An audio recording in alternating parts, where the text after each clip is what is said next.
أعوذ بالله من الشيطان الرجيم بسم الله الرحمن الرحيم صلوات بھیج دیں محمد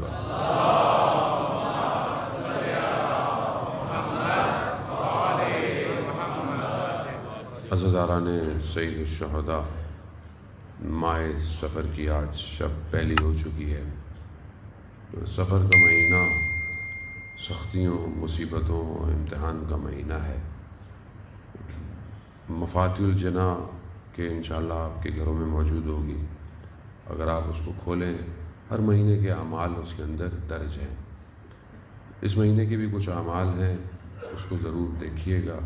خاص طور پہ ایک دعا ہے جو اس مہینے میں صبح شام پڑھی جاتی ہے، تاکہ اس مہینے کے جو ابتلاءات اور امتحانات ہیں اس سے ہم محفوظ رہیں۔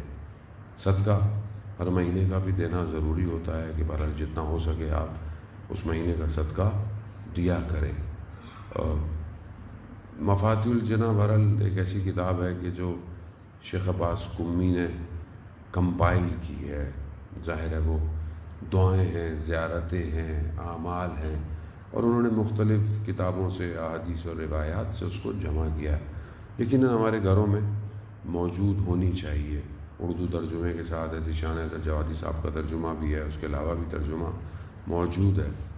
اس کے علاوہ بہرحال موبائل میں اپلیکیشن بھی موجود ہے، اگر آپ کے پاس وقت نہیں ہے کتاب پڑھنے کا تو آپ ڈاؤن لوڈ کر لیں مفاتیح الجناح، اردو کے اندر اور انگلش کے اندر شیعہ ٹول کٹ بھی ہے، پرلز ڈیوائن بھی ہے، یعنی بہت ساری اپلیکیشن ہیں جو اسی سے ریلیٹڈ ہیں۔ duaz.org سائٹ بھی ہے، وہ بھی اسی سے ریلیٹڈ ہے۔ اب یہ دیکھیں کہ شیخ عباس قمی کا کتنا خلوص تھا کہ آج ان کی کتاب پوری دنیا کے اندر جو ہے وہ موجود ہے۔ اور ظاہر ہے بیان کرتے ہیں کہ دو طالب علم مشہد کے تھے، اور رات کو ظاہر ہے ابھی تو بڑی روشنی ہوتی ہے، لائٹیں ہوتی ہیں، تاریکی اور اندھیرا۔ کہتے تھے کہ صبح صبح ہم فجر سے پہلے حرم جایا کرتے تھے مولا کے، اور اتنا اندھیرا ہوتا تھا کہ ہمیں ایک دوسرا نظر نہیں آتا تھا، ہم دیوار کے سہارے سے جاتے تھے۔ کہتے ہیں ایک رات ہم جا رہے تھے تو ہم نے دیکھا کہ کوئی آگے کوئی ہے، اور ایسا لگتا ہے کہ ایک نور نکلتا ہے، روشنی، اور پھر روشنی بجھ جاتی ہے، پھر کچھ نکلتا ہے، پھر بجھ جاتی ہے، کچھ روشن ہو رہا ہے، خاموش ہو رہا ہے، روشن ہو رہا ہے، اور روشنی بجھ رہی ہے۔ جب ہم قریب گئے تو ہم نے دیکھا کہ شیخ عباس قمی ہے۔ ہم نے پوچھا کہ یہ کیا ہے کہ آپ کے وجود سے ایک دم روشنی نکلتی ہے اور پھر روشنی بجھ جاتی ہے، ماجرا کیا ہے؟ کہا کہ جب میں لا الہ الا اللہ کہتا ہوں تو وجود سے نور نکلتا ہے۔ اب اس مقام پہ ظاہر ہے جب آدمی پہنچ جائے، کیسے پہنچے ہیں آپ یقین کریں، چھوٹی چھوٹی چیزیں جانے محترم، بیسکس ہیں۔ لوگ آیت اللہ عظمہ بہجتی خدمت میں پہنچتے تھے کہ ہمیں کوئی عمل بتائیں کہ ہم بھی بہت بڑے عالم عارف بن جائیں، تو وہ یہ کہتے تھے کہ جو تم جانتے ہو اس پہ عمل کرو، خدا تمہیں وہ بھی بتا دے گا جو تم نہیں جانتے۔ تو ہم بہت ساری چیزیں جانتے ہیں۔ اب شیخ عباس قمی رضوان اللہ تعالیٰ علیہ کہ والدہ نے کہا کہ والد کو اٹھاؤ، کھانا تیار ہے۔ جا کے کمرے میں دیکھا تو والد سو رہے تھے۔ اب کہ میں اٹھاؤں گا ایک دم اور یہ اٹھ جائیں گے، تو اپنے لبوں سے ان کے پاؤں کو بوسہ دیا کہ لبوں کی گرمی ان کو آہستہ آہستہ بیدار کرے۔ کتنا احترام! پھر آپ دیکھیں نتیجہ، پھر کہتے ہیں جب والد اٹھے تو انہوں نے بیٹے کے حق میں دعا کی، اور باپ کی دعا روایات کہتی ہیں کہ آسمانوں کو چیرتی ہوئی جاتی ہے۔ اب نتیجہ پھر یہ نکلتا ہے۔ وہ آج کل کا زمانہ اتنا ماڈرن ہو گیا، نہ باپ کو دعاؤں کی ضرورت ہے، نہ وہ باپ دعائیں دیتا ہے، نہ اولاد ویسی ہے کہ باپ کی خدمت کرے۔ کتنے احکامات ہیں آپ دیکھیں، حقوق، کہ والد اگر آپ کا کمرے میں داخل ہو، آپ بیٹھے ہوئے کھڑے ہو جاؤ، چاہے کتنی دفعہ کیوں نہ آئے۔ باپ کے آگے مت چلو، پیچھے چلو۔ باپ کو انگلی کے اشارہ مت کرو، باپ کو اپنے نام سے ان کے مت پکارو۔ کیوں احکام ہے عزیزان محترم۔ خب بہرحال ہماری گفتگو انشاءاللہ والا شیخ عباس قمی کا تذکرہ آ گیا، یقیناً وہ ہمارے حق میں عالم برزخ میں دعا گو ہوں گے۔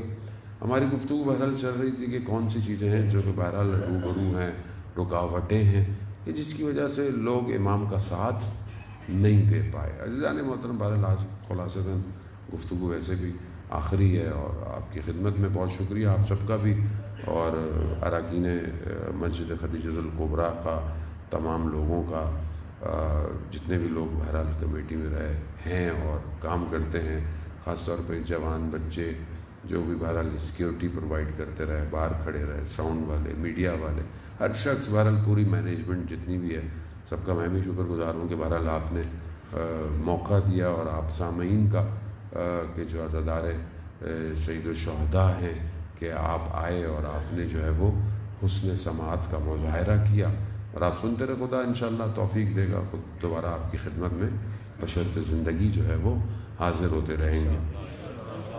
زندگی اور محمد والے محمد صلوات صلی اللہ محمد وآلِ محمد۔ عزیزان محترم، کربلا جو ہے وہ بہت ساری چیزیں میں نے آپ کی خدمت میں بیان کی۔ انسان جو ہے وہ دو چیزوں سے مل کے بنا ہے، دو چیزوں سے، ایک اس کا بدن ہے یعنی مادہ، میٹر، دوسری اس کی روح ہے، اور ظاہر ہے یہ دو چیزوں کا کمبائن انسان کو اشرف المخلوقات بھی بناتا ہے کہ خدا نے اس کو ایسا رکھا۔ بھارت دوسری مخلوقات بھی ہیں، اللہ نے جانور بھی ہیں، اور بعض جانور ایسے ہیں کہ قرآن کہتا ہے کہ ہم انہیں وحی بھی کرتے ہیں۔ شہد کی مکھی، خدا کہہ رہا ہے کہ میں نے اس کو وحی کیا جیسے وہ شہد بناتی ہے۔ اسی طرح اور بہت سارے جانور ہیں کہ جن کا نظام، جن کی چیزیں آپ دیکھیں تو بہت سسٹمیٹک ہے۔ آپ بعض کیڑے حشرات کو دیکھیں، وہ سسٹمیٹک ہے، لیکن اشرف المخلوقات نہیں ہے۔ پرندہ پرواز کرتا ہے، انسان کہتا ہے کہ میں بھی پرواز کروں، لیکن پرندہ پرواز کر رہا ہے، کوئی کمال تو نہیں ہے۔ جو چونٹی ہے پانی کے اوپر چل رہی ہوتی ہے، بندہ کہتا ہے میں بھی پانی کے اوپر چل جاؤں، میرے لیے بڑا کمال ہوگا، جبکہ وہ چونٹی چل رہی ہے پانی کے اوپر، تو کیا وہ اشرف المخلوقات ہے؟ نہیں ہے۔ اور بہت ساری اسپیشیز جتنے بھی ہیں، اگر آپ ماشاءاللہ یہ بچے دیکھتے ہی رہتے ہوں گے تو بس ان گیم سے فرصت ملے تو یہ جو ہے وہ ڈاکیومنٹریاں دیکھا کریں، تو دیکھنی چاہیے۔ آپ کو پتا ہو کہ مخلوق اللہ نے جو ہے وہ نیشنل جغرافک اور ڈسکوری میں آپ دیکھیں کہ کیسی کیسی مخلوقات ہیں اللہ نے بنائی ہیں، ان کی کیا کیا چیزیں ہیں، کلر کس طرح ان کی خوراک ہیں۔ خوب انسان کے علم میں اضافہ ہوتا ہے، اور ان آیات کو جب دیکھتا ہے تو خدا کے اور قریب ہوتا ہے کہ دیکھتا ہے کہ کیا خدا نے چیزیں بنائی ہیں اس دنیا کے اندر۔ اب آپ دیکھیں کہ پھر بھی اشرف المخلوقات کوئی نہیں ہے۔ اشرف المخلوقات کیوں؟ کیونکہ اللہ نے نطق یعنی جو عقل دی ہے وہ انسان کو دی ہے، اور انسان اپنی اس عقل کی وجہ سے، اس لاجک کی وجہ سے کہ وہ اچھے برے کی تمیز کر سکتا ہے، وہ چیزوں کو ڈیفائن کر سکتا ہے، وہ کمال پہ پہنچ سکتا ہے، وہ ان ساری مخلوقات کو اپنے استعمال میں لے سکتا ہے۔ اسی لیے حدیث قدسی ہے، پروردگار ارشاد فرماتا ہے کہ میں نے ساری مخلوق کو اے بنی آدم تمہارے لیے خلق کیا، لیکن تمہیں میں نے اپنے لیے خلق کیا۔ اگر انسان خدا کی طرف نہیں بڑھے، خدا تک نہیں پہنچے، تو اس کا مطلب ہے کہ یہ دو چیزیں بہت ضروری ہیں، اس کو سمجھنا۔ میں بہرحال زیادہ وقت نہیں لوں گا آپ کا، یہ بہرحال بچے بھی بیٹھے ہوئے ہیں، بچوں کے لیے مجلس پڑھنی پڑے گی آج مجھے، تو دو چیزیں بہت امپورٹنٹ ہیں۔ یہ دو چیزیں ہمیں پتہ ہونا چاہیے کہ جیسے ہم بدن کو خوراک دیتے ہیں، یعنی کھانا کھاتے ہیں، پانی پیتے ہیں اور آرام کرتے ہیں، لباس پہنتے ہیں، سردی سے بدن کو بچاتے ہیں، گرمی سے بچاتے ہیں، سارا کام انسان کرتا ہے کیوں؟ بدن کے لیے۔ اسی طرح روح کو بھی ان ساری چیزوں کی ضرورت ہے۔ روح کو بھی خوراک چاہیے، روح کو بھی لباس چاہیے، روح کو بھی بہت ساری چیزوں سے آپ کو بچا کے رکھنا ہے۔ تو اب اس روح کے لیے ہمارے پاس کیا ہے ٹائم ٹیبل، یا روح کے لیے ہمارے پاس فلو چارٹ کیا ہونا چاہیے؟ اب ظاہر ہے کہ جہاں سے روح آئی ہے وہی بتائیں گے کہ اس روح کو رکھنا کیسے ہے۔ ظاہر ہے خدا نے روح، آپ کو پتہ ہے کہ روح دوسرے عالم کی ہے، اس بدن کے اندر روح جو ہے وہ اس کا تعلق دوسرے عالم سے ہے۔ قرآن میں بھی کہا، پوچھا گیا کہ یہ روح کے بارے میں تم سے سوال پوچھتے ہیں، تو خود کہو یہ امر ربی ہے، یہ اللہ کی طرف سے امر ہے۔ لیکن بہرحال علماء نے احادیث کی روشنی میں بہرحال جو تھوڑا بہت کھول دیا ہے تو اتنا تو خیر حق بنتا ہے کہ ہم آپ کی خدمت میں پیش کریں، کیونکہ ہم اپنی روح سے غافل ہیں. ہم اپنی زندگی میں اتنے مصروف ہیں کہ میں یہ پڑھ لوں، میٹرک کر لوں، انٹر، کالج، یونیورسٹی، پھر پروفیشن، پھر اس کے بعد جاب، پھر گھر، پھر یہ سب مادہ ہے. منع نہیں ہے، اسلام منع نہیں کرتا. آپ اچھا پڑھیں، اچھا کھائیں، اچھا پئیں، خدا نے جتنا آپ کو دیا ہے اپنی حیثیت کے حساب سے آپ خرچ کریں. لیکن اس معاملے میں اگر آپ صرف مادے پہ نگاہ رکھ رہے ہیں، میٹر پہ نگاہ رکھ رہے ہیں کہ میں اتنے سال بعد یہاں پہنچ جاؤں، میں اتنے سال بعد یہ کر لوں، میں اتنے سال بعد، تو اس کا مطلب ہے صرف آپ کی توجہ بدن کے اوپر ہے، آپ کی توجہ روح کے اوپر نہیں ہے. کیونکہ جس طرح آپ بدن آپ کا رشد کر رہا ہے، آپ نے اپنی روح کو بھی کمال پہ لے کے جانا ہے. روح بھی اب کیسے ہو کہ روح بزرگ ہو، اور روح بزرگ ہوتی ہے تو کیا ہوتا ہے، یعنی ہوتا کیا ہے؟ یعنی آپ دیکھیں کہ ائمہ علیہ السلام معصومین جو ہیں ہمارے، ان سے ایک امام سے سوال کیا کہ مولا آپ گناہ کیوں نہیں کرتے؟ یعنی گناہ آپ سے نہیں ہوتا، معصوم ہے ویسے بھی. تو امام فرماتے ہیں کہ تمہارے سامنے اگر کہیں گند کچرا پڑا ہو تو تم اس کے پاس سے گزرو گے؟ نہیں. کہا کیوں نہیں؟ کہا کہ پتہ ہے کہ غلاظت ہے، گندگی ہے. تو کہا ہمارے لیے گناہ ایسے ہی ہے، ہمیں گناہ اپنی اصل شکل میں نظر آتا ہے. کیوں؟ کیونکہ خود معصوم ہے، روح ہے. اسی طرح جو شخص بھی اپنی روح کو پسند کرتا ہے اس کو ساری چیزیں ویسی نظر آتی ہیں. نجف کا طالب علم کہتا ہے میں نے اپنے استاد کو اپنے کھانے پہ بلایا، دسترخوان میں کھانا رکھا، استاد آیا، بیٹھا، استاد نے تھوڑا سے بس چاول چکے اٹھ کے چلے گئے جلدی. میں پریشان ہوا کہ میں نے کہا کھانا تھا. پھر میں نے اپنی زوجہ سے پوچھا کہ کھانا صحیح تو تھا، کوئی اس میں نجاست، کوئی ایسی چیز تو شامل نہیں ہو گئی تھی؟ اس نے کہا نہیں سب کچھ صاف تھا. پھر یہ کسائی کے پاس گیا، کہا کہ جو گوشت تھا یہ صحیح تھا یا نہیں تھا؟ کہا میں تم سے پیسے نہیں دوں گا، میں تم سے بس پوچھوں گا.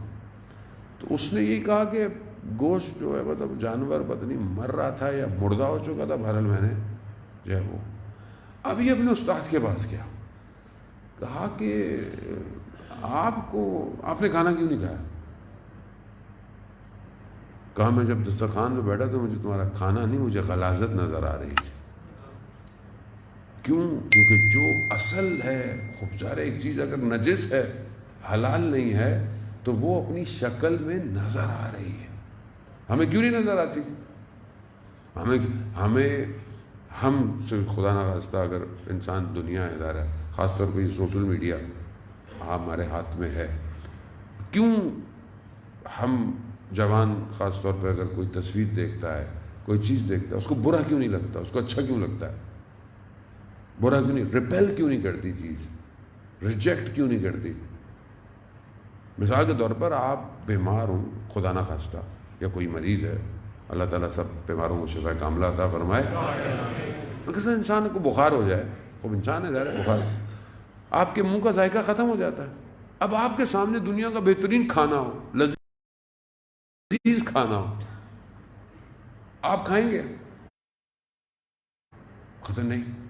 کیوں؟ کیونکہ ذائقہ ہی نہیں ہے، طبیعت ہی نہیں ہے. ایک شخص کو خدا نہ خاصہ وومٹ آئی ہوئی ہو، اس کے سامنے کھانا رکھو، بھائی رہنے دو، پھر وومٹ کروں گا کیا؟ کیوں؟ کیونکہ کیفیت اندر کی بدلی ہوئی ہے. اب اگر انسان کی جب روح بزرگ ہو جاتی ہے یا اس راستے پہ چلتی ہے تو اس کی کیفیت بدل جاتی ہے، تو وہ پھر چیزوں کو ریپیل کرتا ہے. گناہ، بعض علماء ایسے ان کی زندگی میں مکروہات بھی نہیں ہیں. جو مکروہ چیزیں ہوتی ہیں، مطلب رات کو کھڑے ہو کے پانی پینا کراہت ہے، حرام نہیں ہے، کراہت ہے، وہ بیٹھ کے پئیں، مستحب بیٹھ کے پئیں رات کو. یا اس طرح اور بہت سارے کام، عبادات میں مکروہات ہیں، اس طرح اعمال میں مکروہات ہیں. عبادات میں مکروہات ثواب کو کم کر دیتے ہیں، اعمال میں مکروہات اثر ڈالتے ہیں روح کے اوپر. تو اس لیے دونوں مکروہات بالکل الگ ہیں. اب کیسے ایک آدمی جو ہے وہ یہ سارے عمل کر رہا ہے، ایک آدمی ریجیکٹ کر رہا ہے، لیکن اگر نارمل میں دیکھوں میں اٹریکٹ ہو رہا ہوں، اس کا مطلب میری روح کمزور ہے، میں مادے میں پھنسا ہوا ہوں. ایک شخص جو ہے وہ اس سے کوئی غلطی ہو جاتی ہے، یا مثال کے طور پر گھر کے اندر اونچی آواز میں بات کر لی، اپنی وائف کے ساتھ تھوڑا سا تلخ کلامی ہو گئی، شرمندہ نہیں ہو رہا، بلکہ اور کہہ رہا ہے کہ یہ تو میرا حق بنتا تھا، میرا یہ تھا، میرا وہ تھا. لیکن ایک شخص جس سے ذرا سا اونچا ہو جائے فوراً شرمندہ ہو رہا ہے. کیوں؟ روح بزرگ ہے، روح پرواز کی طرف ہے. یہ سب سے بڑا میٹر ہے. آج جس ہم دور میں رہ رہے ہیں مادے کے اندر، وہاں ہم اپنی روح کے اوپر کام نہیں کر رہے. جانے محترم، روح کے اوپر کام جو ہے وہ تبھی ہوگا کہ جب ہم اپنی روح کو وقت دیں. یہ جو عبادات ہیں، یہ جو مستحبات ہیں، یہ جو نیک عمل ہے، یہ روح کو وقت دینا ہے اصل میں. یعنی صرف اگر ماں باپ کے چہرے کو دیکھنا نیکی سے روح کو بزرگ کرتا ہے. یعنی بغیر کسی لالچ کے آپ چہرے کو دیکھ رہے ہیں، مسکرا رہے ہیں. ایک شخص جو عالم برزخ میں چلا گیا، ڈیتھ آفٹر ایکسپیرینس کا اس نے یہی دیکھا کہ زندگی میں تو اسے دکھایا گیا کہ عالم برزخ میں اسے دکھایا گیا کہ جب وہ ٹنل کے اندر دوڑ رہا ہے، جبکہ ٹنل کہہ رہا ہے بند نہیں تھا، کھلا ہے، لیکن ایک گھبراہٹ ہے، لیکن ایک آواز آتی ہے ماں ماں ماں. تو اچانک سے کہتے ہیں مجھے نا میرے بچپن سے سب دکھایا گیا اور ماں میں ماں کے ساتھ ساتھ ہوں. یعنی آپ دیکھیں نا، آپ اگر جیسے فلم ہو رہی ہوتی ہے، الگ الگ سین کے کیمرے ہیں، ایک آدمی بچپن سے دکھا رہا ہے تو اس کے بچپن میں کون کون سے کردار ہیں، تو جو کردار ہوتے ہیں اس کی اگر کیمرہ اس کی طرف سے ہو تو اب بالکل کیمرہ جیسے ماں کی طرف سے تھا. اب ماں کے ساتھ بچپن سے لے کر بڑا ہوا ساری چیزیں ہوئی جو ماں کے ساتھ ہے. اور وہ شخص کہتا ہے کہ میں فرمانبردار تھا اپنی ماں کا. یعنی جب وہ کوما سے باہر آیا تو اس نے بولا میں نے ماں باپ سے کبھی بدتمیزی نہیں کی، لیکن مجھے یہ احساس دلایا گیا عالم برزخ میں کہ میں نے کبھی محبت بھری نگاہ سے ماں کو نہیں دیکھا. صرف یہ احساس، بدتمیزی نہیں ہے، بد کلامی نہیں ہے. قرآن کہہ رہا اف نہ کہو اف. ابھی آج کل تو بچے پتہ نہیں کیا کہہ رہے ہیں. آپ کو نہیں کہہ رہا، ماشاء اللہ آپ اچھے ویسے کچھ بھی کہہ دیتے ہیں. آپ کو کیا پتا فلانا یہ وہ، اونچی آواز. قرآن کہہ رہا ہے اف نہ کہو. امام جعفر صادق علیہ السلام، اللہم صلی علی محمد. امام فرماتے ہیں آپ احترام نہیں کر رہے اگر آپ اونچا بول رہے. اب اس حالت کے اندر روح کیا کرے انسان، آپ بتائیں. خود یعنی خود آپ گھر کے اندر ہے، خود انسان جو ہے وہ اصل میں زبان. میں بہرحال جوانوں کو یہ بہرحال ریکویسٹ ہی کر سکتا ہوں کہ گناہ کبیرہ آیت اللہ شہید دست غیب کی کتاب ہے، اردو میں وہ 2 والیوم میں، اس کا مطالعہ ضرور کریں. اور خاص طور پہ زبان کے گناہ، زبان کے گناہوں کی تعداد بہت زیادہ ہے. ایک زبان انسان کو قبر میں، خاص طور پہ جو سب سے زیادہ قبر کے اندر مشکل ہے وہ زبان کی وجہ سے. یعنی اگر زبان نے اپنا عمل صحیح انجام نہیں دیا، قبر کے اندر بہت سختیاں ہیں. عزیزان محترم، قبر جو ہے وہ آسان نہیں ہے اتنی زیادہ. جو آپ کریں گے وہی جائے گا قبر کے اندر جا رہا ہے. تو روح جتنی اچھی ہوگی اتنی اچھی قبر ہوگی آپ کی. پتہ نا، آپ پرفیوم لگا لیں، برانڈڈ سارے کپڑے پہن لیں، قبر میں جائیں گے کوئی فائدہ نہیں ہے جب تک روح خوشبودار نہ ہو. روح ہو سکتا ہے ایک لمحے میں بدل جائے. ملا حسین کلی ہمدانی، شاید میں نے پہلے آپ کو ذکر کیا کہ جنہوں نے ولی بنائے اتنے سارے، وہ نجف مولا کے حرم میں گئے تو سامنے ایک بندہ آیا، اس کا نام تھا عبد فرار. یعنی وہ اتنا شخص ایسا تھا کہ جو اس کو دیکھتا تھا بھاگ جاتا تھا، اتنی اذیت کرتا تھا لوگوں کو، لوگ بھاگ جاتے تھے. ان کے سامنے آیا، یہ کھڑے ہوئے ہیں. کہا آپ کو پتہ نہیں میرا نام کیا ہے؟ کہا کیا نام ہے؟ کہا میرا نام عبد فرار ہے. ملا حسین کلی ہمدانی مشہور تھے. میں نے بہرحال جو تھوڑی بہت بایوگرافی پڑھی ان کی، کہ ان کا نفس اتنا مضبوط تھا کہ ذرا سے بھی کسی غلط، پوری محفل ہی اگر غلط ہونا، اس میں جا کر ذرا سا بھی جملہ بولتے تھے نا، سب کو کنورٹ کر دیتے تھے. کتنی روح طاقتور تھی. یہ روح طاقتور ہوتی ہے جانے محترم، بدن تھوڑی طاقتور ہوتا ہے، روح طاقتور. ایک دفعہ نجف سے کربلا پیدل جا رہے تھے زیارت پہ، رستے میں قہوے خانے، چائے قہوے، اور وہ بیٹھے ہوئے لوگ موسیقی اور کیونکہ کافی پرانا 100-150 سال پرانی بات ہے، موسیقی اور یہ سب ہو رہا ہے. تو انہوں نے کہا کہ ان کو نصیحت کرتے ہیں. تو 7 طالب علم تھے. کہا کہ شیخ کیسے جائیں، ان لوگوں کو کون نصیحت کرے، ان کو کون ان کے سامنے فیس کرے، یہ تو عجیب لوگ ہیں، ان کی تو زبان اور لینگویج اور یہ تو. کہا اگر تم نہیں جاتے تو میں جاتا ہوں. اب یہ اندر گئے تو وہ بیٹھے ہوئے اپنے گانوں میں جو بھی بہرحال اپنے، تو جیسے گئے کہتے وہ شیخ آپ بھی ہماری محفل میں آ گئے. کہا میں بھی کچھ سناؤں تم لوگوں کو. کہا اچھا آپ بھی کچھ سنائیں گے، چلیں آپ بھی سنائیے.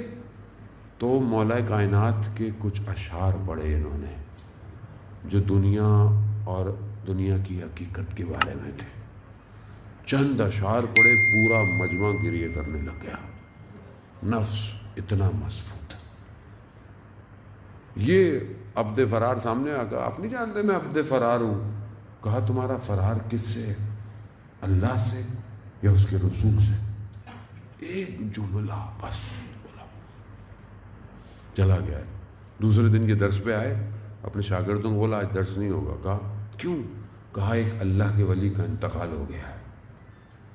اب یہ سب پریشان کہ کون سا ولی ہے. جب پہنچے تو دیکھا عبد فرار کا گھر. اس کے گھر گئے، اس کی زوجہ سے پوچھا کہ ماجرا کیا ہوا. کہا جب سے کل سے یہ واپس آیا ایک کمرے میں بیٹھا ہوا ساری رات صرف یہی کہتا رہا میرا فرار اللہ سے ہے یا رسول سے ہے. اور صبح اٹھا تو یہ مر چکا تھا.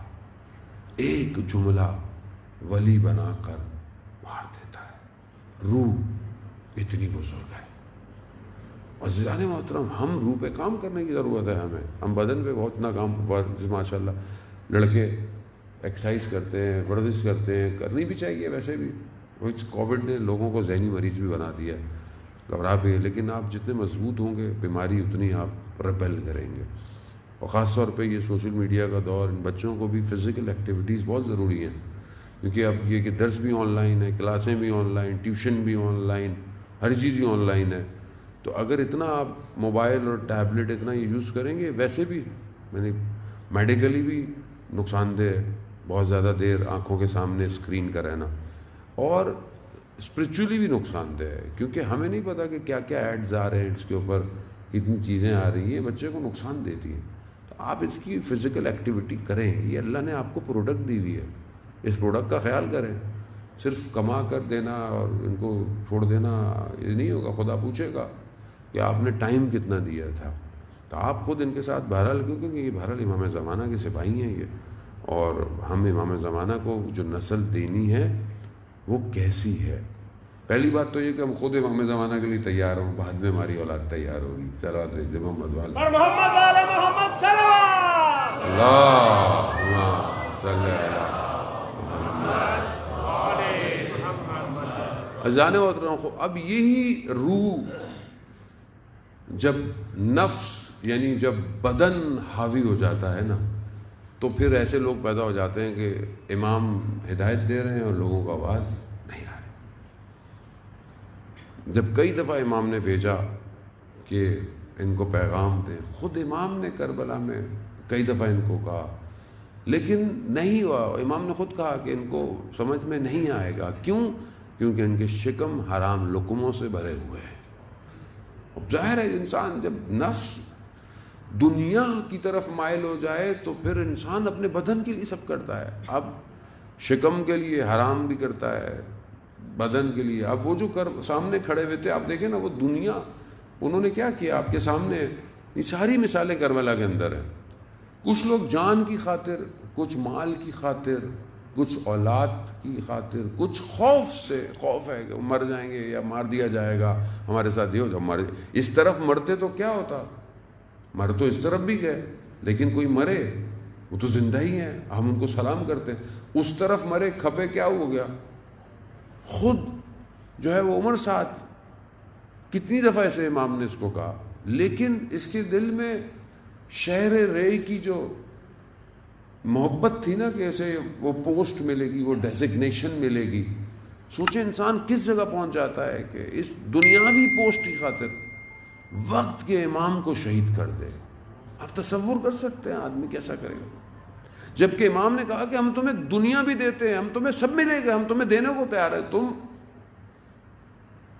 اتنا شاید امام نے کسی اور کو نہیں کہا اس واقعے کے اندر کہ جس سے ملاقاتیں ہوئی ہوں، مگر یہ دنیا ایسی ہے کہ، اور یہ ایک دو دن کا معاملہ نہیں ہوتا، یہ معاملہ بہت عرصے سے چل رہا ہوتا ہے۔ یہ جو محبت ہوتی ہے نا دنیا کی، یہ شروع سے آہستہ آہستہ آہستہ آہستہ اگر آپ اس کی تربیت نہیں کریں تو جہاد بن نفس میں امام خمینی فرماتے ہیں کہ یہ ایک نقطہ ہوتا ہے، ایک نقطہ ہوتا ہے قلب پہ، اور یہ اتنا بڑا ہو جاتا ہے کہ یہ جانور کا منہ بن کر آپ کو کھا جاتا ہے اگر انسان تربیت نہ کرے اپنی۔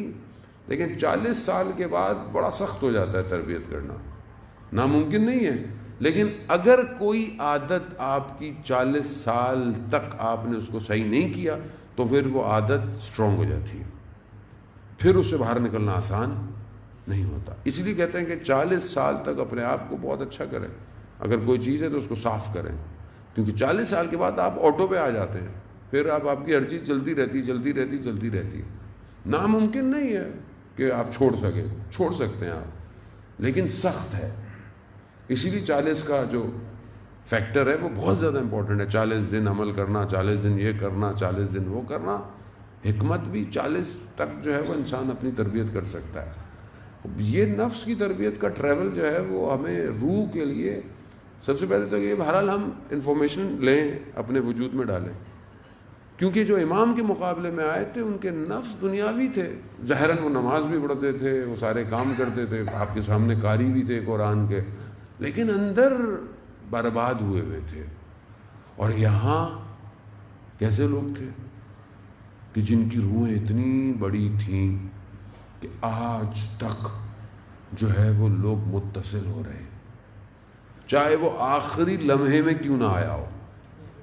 حضرت حر علیہ السلام آخری ٹائم پہ آئے، لیکن آج بھی آپ دیکھیں، آپ حضرت حر کے روضے پہ جائیں، کہ خدا ہم سب کو زیارت نصیب فرمائے، آپ حضرت حر سے متصل ہوں، توسل کریں، آپ کے کام ہو جائیں گے۔ آیت اللہ حائری یزدی کہتے ہیں کہ میں نے حوضہ علمیہ کم جو بنایا وہ حضرت حر سے توسل کر کے بنایا۔ سوچیں گے کیا ہستی ہوگی، کب آئے؟ وہ بہت ٹائم لگا نہیں، آخری لگا، لیکن کیا اوور نائٹ تھا؟ نہیں، پہلے سے تھا۔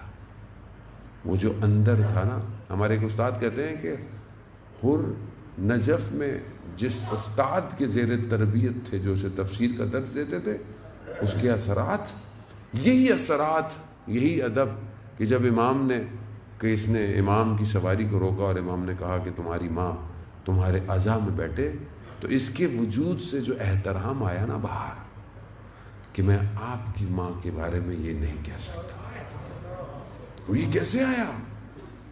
بس یہ ایک احترام، اللہ اکبر، حر کو حر علیہ السلام بنا گیا، ایک احترام۔ یہ دروازہ ایسا ہے، جو اس در پہ آیا وہ ہدایت ہی پایا۔ یہ جل تو گیا دروازہ مدینہ میں، لیکن یہ آج تک ہدایت دے رہا ہے۔ دروازہ ایسا ہے، ہم ان ہستیوں کو، ہماری روح کمال پہ انہی کے ذریعے سے پہنچ سکتی ہے، چاہے وہ ایک لمحہ ہمارے پر نگاہ کر دے، ایک لمحے کے لیے آتا۔ 2 بھائی تھے اور دونوں جو تھے وہ بہرحال اچھے عمل کرتے تھے، مجالس پڑھتے تھے۔ آیت اللہ شمس الدین نے اپنی کتاب میں اس بیان کو روزگارات میں بیان کیا ہے۔ ایک کے اوپر حج واجب ہو گیا، حج جو ہے وہ کرنے جاتا تو محرم میں مجالس میں پہنچ نہیں سکتا تھا، ظاہر ہے سفر ٹریول تھا، جہاز باز تو تھے نہیں اس طرح، مگر اس کا انتقال ہو گیا۔ اس کے بھائی نے خواب میں دیکھا کہ اس کے بھائی کو خواب میں آتے ہوئے بہت دن لگے، تو کہا کہ اتنے دن ہوا تم خواب میں آئے ہو؟ کہا میں پھنسا ہوا تھا۔ کہا کیوں؟ کہا حج میرے پر واجب ہو چکا تھا اور مجھے جو ہے وہ مولا کائنات نہیں چھوڑ رہے تھے کہ تم پر حج واجب ہو گیا تھا، تم نے حج کیوں نہیں کیا؟ اب میں کیا کرتا؟ تو کہا پھر ہوا کیسے؟ کہا کہ بی بی سیدہ آئیں اور انہوں نے مولا سے کہا کہ اس کو جانے دیں، میرے بیٹے کا ذاکر ہے. کہا وہ اچھی بات ہے لیکن حج واجب تھا. کہا پھر انہوں نے کہا، اور پھر ایک آخری دفعہ اگر انہوں نے کہا کہ میرا بیٹا مہدی اس کی نیابت میں حج کر رہا ہے. اللہ واہ، ہم سمجھے ہی نہیں نا. یہ دنیا تو ویسی چھوٹی سی ہے، ختم ہو جائے گی. اصل تو وہ ہے یہاں ہم نے زیادہ رہنا ہے. برزخ میں ہم نے قیامت تک رہنا ہے، جب تک قیامت نہیں آئے گی. اور پھر اس کے بعد قیامت ماجرا ہی الگ ہے، معاملہ ہی کوئی اور ہے. اب یعنی توسل، روح جب ان کے در پہ آ کے ان سے متصل ہوتی ہے تو پھر روح پرواز کرتی ہے. پھر انسان اس مقام پہ پہنچ جاتا ہے کہ دنیا ان کے لیے کچھ نہیں ہوتی ہے. جناب جن کی روحیں بزرگ ہوتی ہیں وہ دنیا کی مشکلات کو مشکلات سمجھتے ہی نہیں ہیں. کیوں؟ کیونکہ دنیا کی مشکلات تو ویسے بھی ٹیمپریری ہے نا. کتنی مشکل ہو، بہت آدمی کیا ہوتا ہے، مر جائے گا، اس سے کیا ہوگا، اس سے زیادہ کیا ہو سکتا ہے. اس سے زیادہ تو کچھ نہیں ہوگا نا. آدمی مر جائے گا، بہت ہوگا، خوب مر جائے گا تو کہاں جائے گا. اگر روح بزرگ ہوگی تو وہ جہاں جا رہی ہوگی وہاں اس کا انتظام پہلے سے ہوگا. کربلا آپ یقین کریں ہمیں وہ آپشن دیتی ہے. یہ چند دن جو 1 مہینہ 2 مہینہ ہم مجالس میں آتے ہیں، یا اس کے علاوہ بھی، یہ وہ جگہ دیتی ہے کہ جہاں امام حسین ہمیں بہت تیزی سے بہت اوپر لے کے جاتے ہیں. یہ در ایسا ہے سید الشہداء کا، جو اس دروازے پر آیا، امام حسین علیہ السلام کسی پر کوئی چیز رکھتے نہیں. محمد والے محمد صلوات.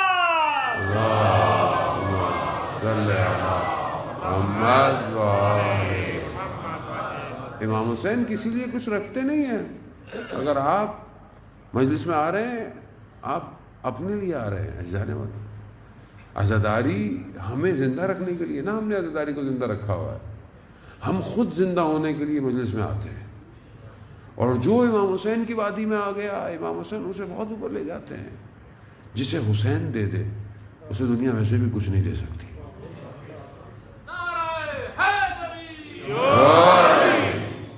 خود امام حسین کی بارگاہ میں متولی تھا اصفہان کا، بہت بڑا، اور ہمیشہ مدد کرتا تھا. ہمیشہ جو بھی لوگ کہتے تھے. اور ایک دفعہ انجمن نے بولا کہ خرچہ بہت زیادہ ہو گیا، تو اس نے بغیر دیکھے چیک سائن کر دیا. اس نے اس کے جو ساتھ تھا اس نے بولا دیکھ تو لے کتنا دینا ہے. کہا نہیں سنے امام حسین کے لیے جو بھی ہے جانے دو. جو عالم دین تھے اصفہان کے، کہتا ہے میں نے خواب میں دیکھا، اور بلکہ واقعے کو 2 طریقے سے بہرحال نقل کیا گیا ہے. خواب میں دیکھا کہ روز قیامت ہے، لوگ لائن میں لگے ہوئے جنت میں جانے کے لیے. سید الشہداء کھڑے ہوئے ہیں، ملائکہ ہاتھ میں لوگوں کی فائلیں لے کے کھڑے ہوئے ہیں. فائل دیتے ہیں، امام حسین دیکھتے ہیں، سائن کرتے ہیں، اس کو جانے دیتے ہیں. وہ شخص آیا تو ملائکہ نے دی فائل، امام نے دیکھا ہی نہیں کچھ، امام نے سائن کر دیا. ملائکہ نے کہا کہ اس کے اعمال تو دیکھ لیں، چیزیں تو دیکھ لیں. کہا جو ہمارے معاملے میں بغیر دیکھے سائن کرتا ہے.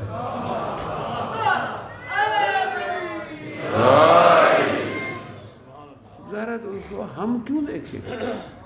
اور وہ کریم ابن کریم. بہت سارے لوگ مجھے کہتے ہیں مولانا صاحب آپ اس طرح کے واقعات پڑھتے ہیں تو کیا ہم عمل نہیں کریں؟ بھائی عمل کو کون روک رہا ہے؟ آپ عمل کریں. ہمیں کیا پتا کسی کا ایک ہی عمل اتنا بڑا ہو جائے. کربلا یہی تو بتاتی ہے کہ 17 دن شادی کو ہوئے، اور کرسچن ہے، اور بعد میں مسلمان ہوا، امام کی رکاب میں شہید ہوا. 17 دن تو اس کو شادی کو ہوئے میں کرسچن ہے، آتا ہے امام کی خدمت میں، مسلمان ہو جاتا ہے اس کے بعد. اور کیا قربانی دی کہ جب اس کی گردن کو دشمن نے اہانت کرتے ہوئے ماں کی طرف دیا تو ماں نے وہ گردن اٹھائی اور واپس دی.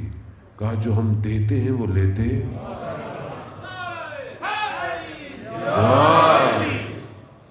کربلا یہاں ہم سمجھے نہیں ابھی تک.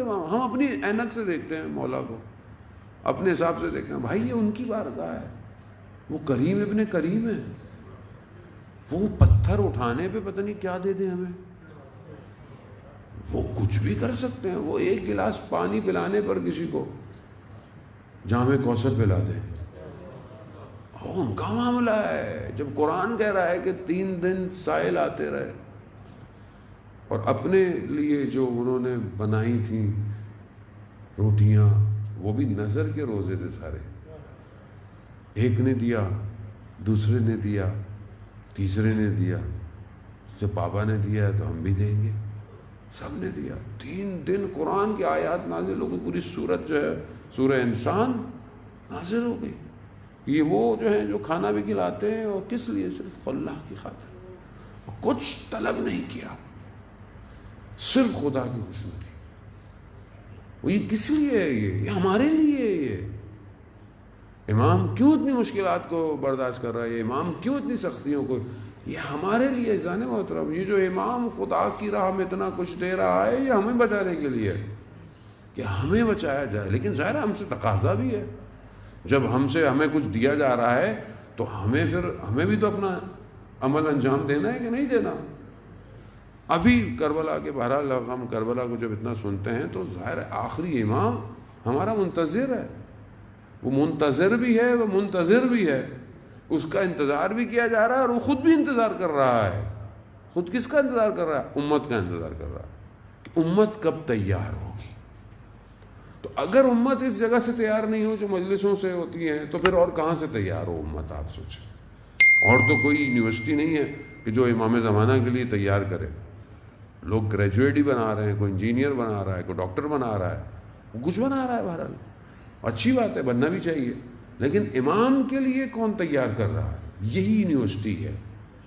یہی امام حسین کی جو یونیورسٹی ہے نا، یہی امام زمانہ کے لیے گریجویٹ تیار کرتی ہے. محمد بلندر صلوات. اللہم صلی علی محمد.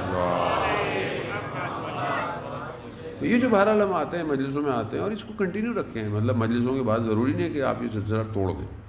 آپ اپنی زندگی میں اپنے دوست احباب گروپ نہج البلاغہ، صحیفہ سجادیہ، دروس، اپنی ڈیولپمنٹ کریں. آپ سوچیں بڑی بڑی ملٹی نیشنل کمپنیز لوگوں کو ہائر کرتی ہے. کیوں ہائر کرتی ہے؟ کہ ان کے امپلائز کے موٹیویشن کو ہائی کرنے کے لیے، سیلز کو انکریز کرنے کے لیے، ان کو انکریجمنٹ دینے کے لیے بڑے بڑے اسپیکرز کو لاتی ہے. بڑا لوگ کتنا پیسہ خرچ کرتے ہیں اس کے اوپر، اور لوگ دنیا کے بڑے بڑے موٹیویشن اسپیکر ہیں. آپ یوٹیوب پہ دیکھیں، اب میں تو خیر دیکھتا رہتا ہوں ساروں کو، کہ پوری دنیا جو ہے وہ روح کی باتیں کر رہی ہے اب، کہ انسان کا احساس رہنا چاہیے، انسان کے اندر خیال ہونا چاہیے. نہیں، ابھی سب گورے وورے سب ان کو سمجھ میں آ گیا کہ مادے سے باہر نکلو سکون کے لیے، جو کہ اسلام کب سے کہہ رہا ہے کہ سکون کے لیے اللہ بذکر اللہ تطمئن القلوب. آگاہ ہو جاؤ کہ اللہ کے ذکر کے سوا کوئی چیز اطمینان نہیں دے سکتی ہے. لیکن کیوں بلاتے ہیں؟ تاکہ کمپنی فلورش ہو، ہائی ہو. تو ہم امام کے لیے کیا کر رہے ہیں؟ کتنا پیسہ خرچ کرتے ہیں امام زمانہ کے لیے؟ خود ہماری ذمہ داری ہے جانے محترم، اپنے بچے پہ انویسٹمنٹ کریں امام زمانہ کے لیے. صرف چیزیں دینے سے بچے کو آپ کو نہیں پہنچا، آپ کے اوپر انویسٹمنٹ کرنی پڑے گی ٹائملی. ہم قرآن پڑھنے میں، قرآن سیکھنے میں، قرآن سکھانے میں کتنے انٹرسٹیڈ ہوتے ہیں. نہیں مولانا صاحب بھیجتے ہو ایسے پڑھ لیں گے بچے اچھے بچے کے. سب سے دنیا کی اوتھینٹک بک، اور وہ بھی جاویداں قیامت تک، اس کے پڑھانے کے لیے سب سے سستا کون ہے؟ قرآن کون پڑھائے گا سب سے سستا؟ اور اگر پڑھا بھی رہتا، ہاں کیا بس ایسی دے دے. تو او لیول اے لیول کی ٹیوشن کتنی ہے؟ 20,000 15,000. اسکول کتنا ہے؟ 30,000 50,000 60,000. قرآن کے لیے سستا مولانا کون ہے؟ ارے مولانا بہت فیس لیتے ہیں. پھر آپ بولے میں امام زمانہ کے لیے اس کو تیار کروں. بھائی آپ بہترین اسکالر جو آپ کے بچے کو صرف قرآن نہیں معارف کے ساتھ قرآن پڑھا ہے آپ کے بچے کو، وہ انویسٹمنٹ ہونی چاہیے آپ کے پاس. تو ابھی تو شکر کریں بہرحال ابھی تو ماشاءاللہ سب آن لائن ہو گیا ہے. اچھے اسکالرز آپ کو پوری دنیا میں، حوض علمیہ کم میں، نجف میں آپ کو اویلیبل ہیں. اب تو خیر باقاعدہ اکیڈمیاں بنی ہوئی ہیں کہ لوگ سکھاتے ہیں آن لائن. خوب یہی انویسٹمنٹ ہے. خب جس چیز نے اس کو انسان بنانا ہے اس پہ تو کنجوسی ہے ہماری، اور جس چیز نے اس کو دنیا پرست بنانا ہے اس پہ ہم پیسے صبح شام کما کما کے 2 نوکریاں کر کے نہیں، بچے کی ٹیوشن فیس دینی ہے، کام کیا آئے گا؟ اگر یہ انسان بن گیا تو یہ دنیا میں کہیں پہ بھی ہوگا نا، یہ آپ کے کام آئے گا. لیکن آپ نے اگر اس کو صرف مادہ پرست بنا دیا تو آپ کے مرنے کے بعد اس نے آپ کی قبر پہ فاتحہ بھی نہیں پڑھنی. تو یہ آپ کے اوپر ہے، چوائس از یورس. اب آپ اس کو کیا بنانا چاہتے ہیں؟ اس کی روح اس قابل بنانا چاہتے ہیں کہ یہ پرواز کرے، یا پھر یہ پر دنیا میں گھومتا رہے پھر یہ؟ اور ہم پوری طرح کوشش کرتے ہیں کہ میں کچھ بنا لوں، بچا لوں، لیکن جو خدا آپ کو رزق دے رہا ہے وہ اس کو بھی دے گا، ہے کہ نہیں ایسا؟ ایک شہید تھا مشہد کا رہنے والا، جب بی بی زینب سلام اللہ علیہ کے روزے کی طرف گیا، اللہم صلی علیہ،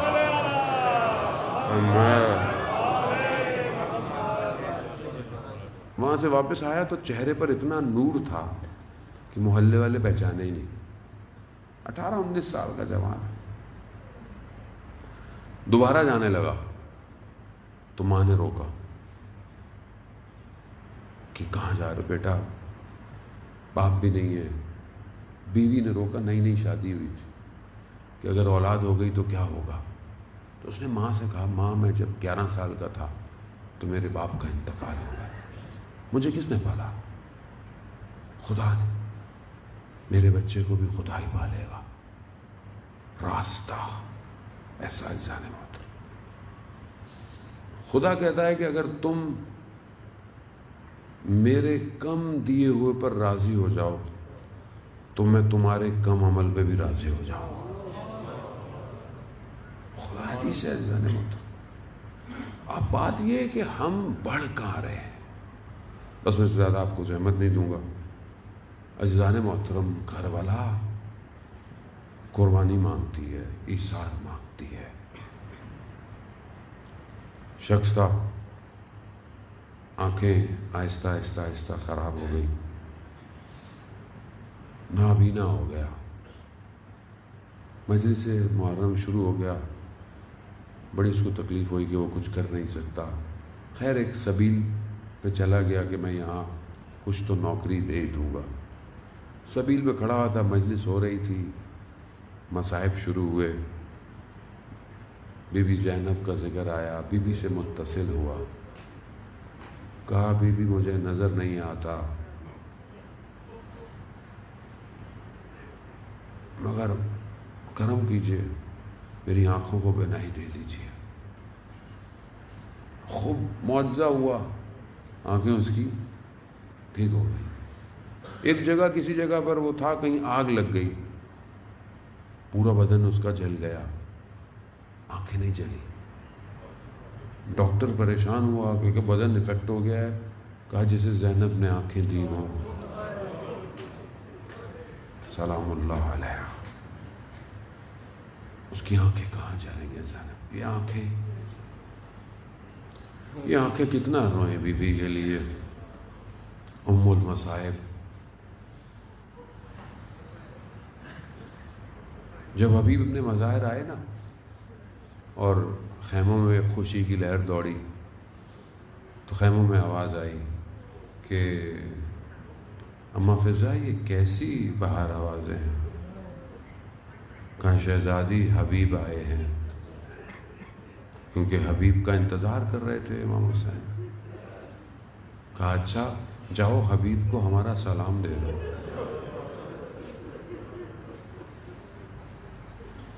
جب حبیب کو سلام پہنچایا گیا، حبیب خاک کربلا پہ بیٹھ گیا، خاک کو سر پہ ڈالا، کہا کہ پروردگار کیسے دن آ گئے، علی کی بیٹیاں. اللہ اکبر.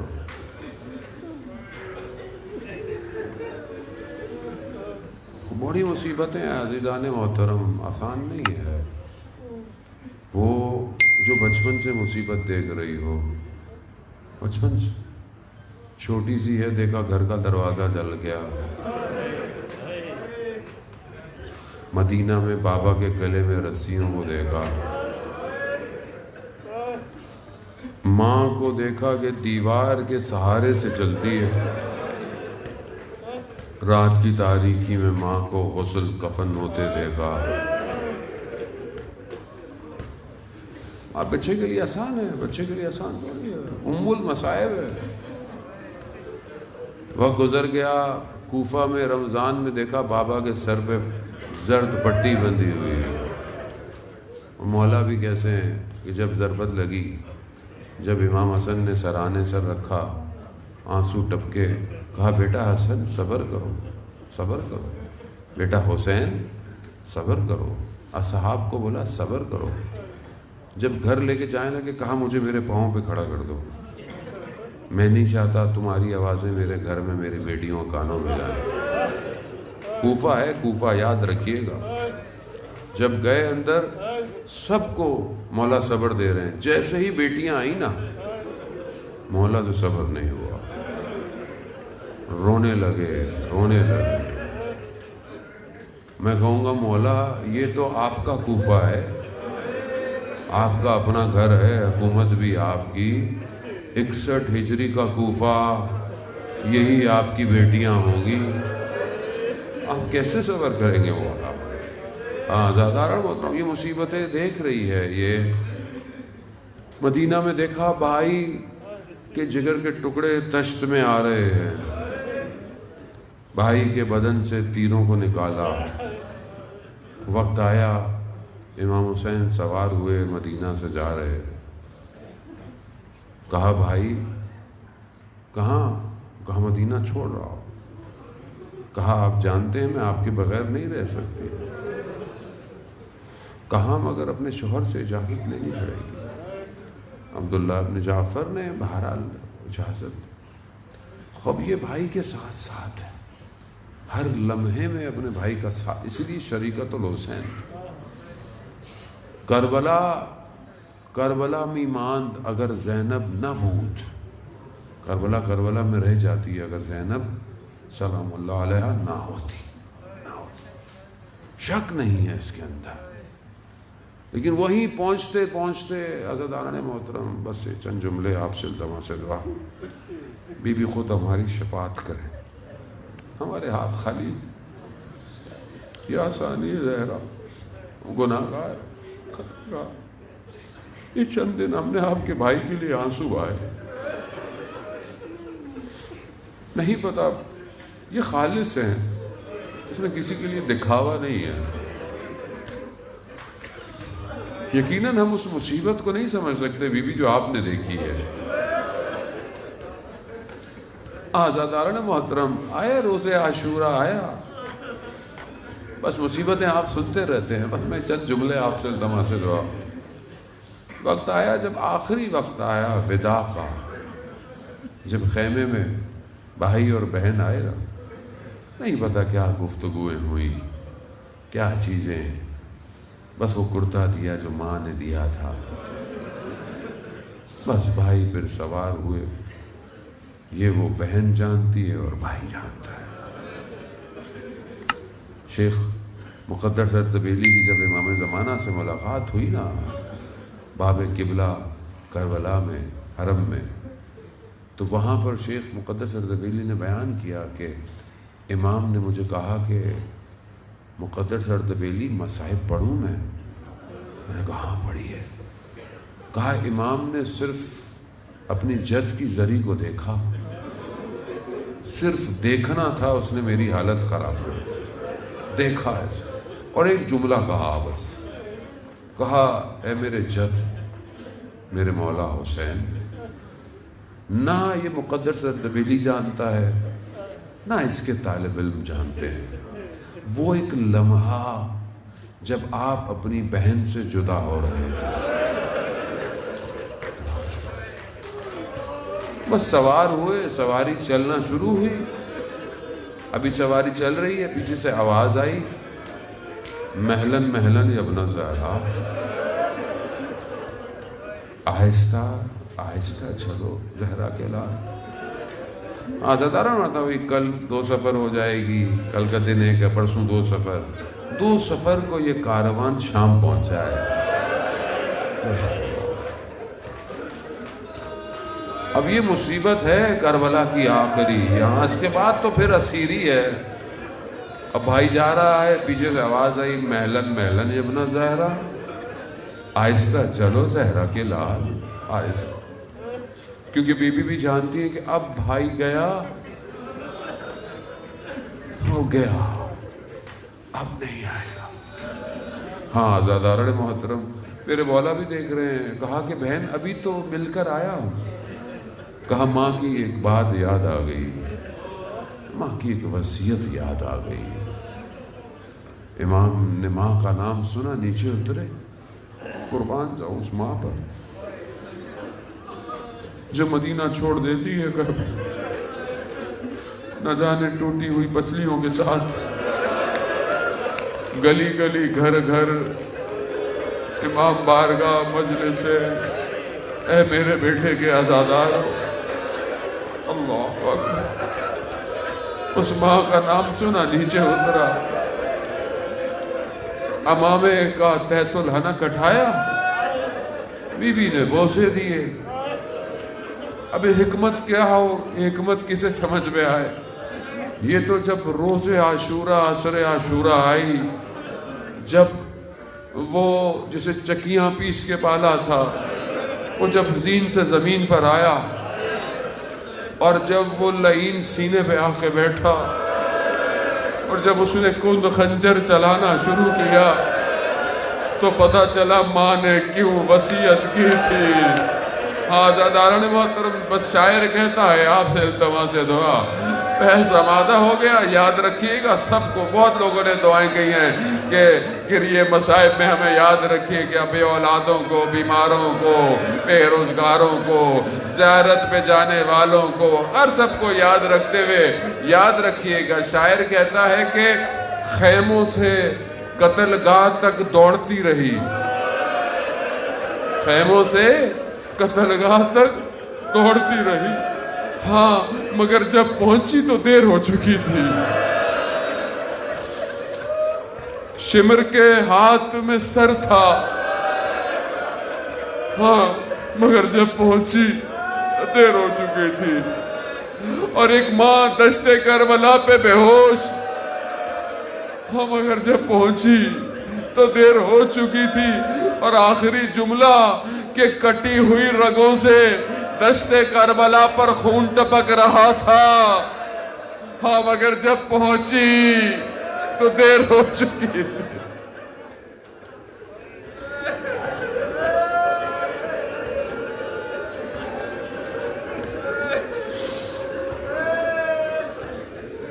لعنت اللہ علی القوم الظالمین وسیعلم الذین ظلموا ای منقلب ینقلبون۔ پروردگار امام زمانہ کے ظہور میں تعجیل عطا فرما، ہمیں ان کے ناصروں، ان کے مددگاروں میں شمار فرما۔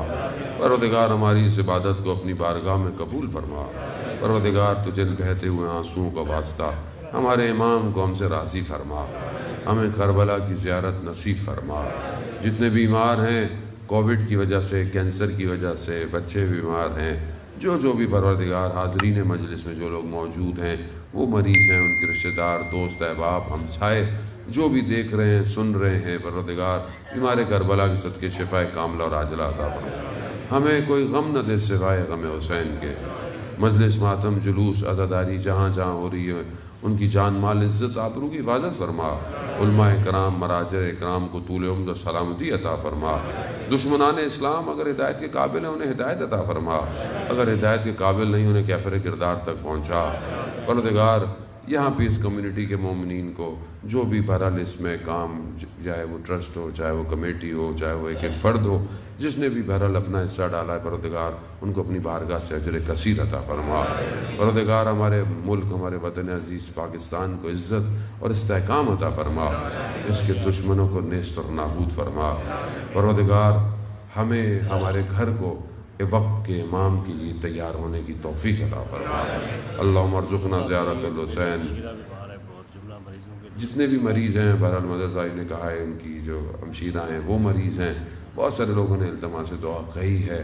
پروردگار تجھے واسطہ بیمار کربلا کا، اسیران کربلا کا، ان سب کو شفاء کامل اور عاجلہ عطا فرما۔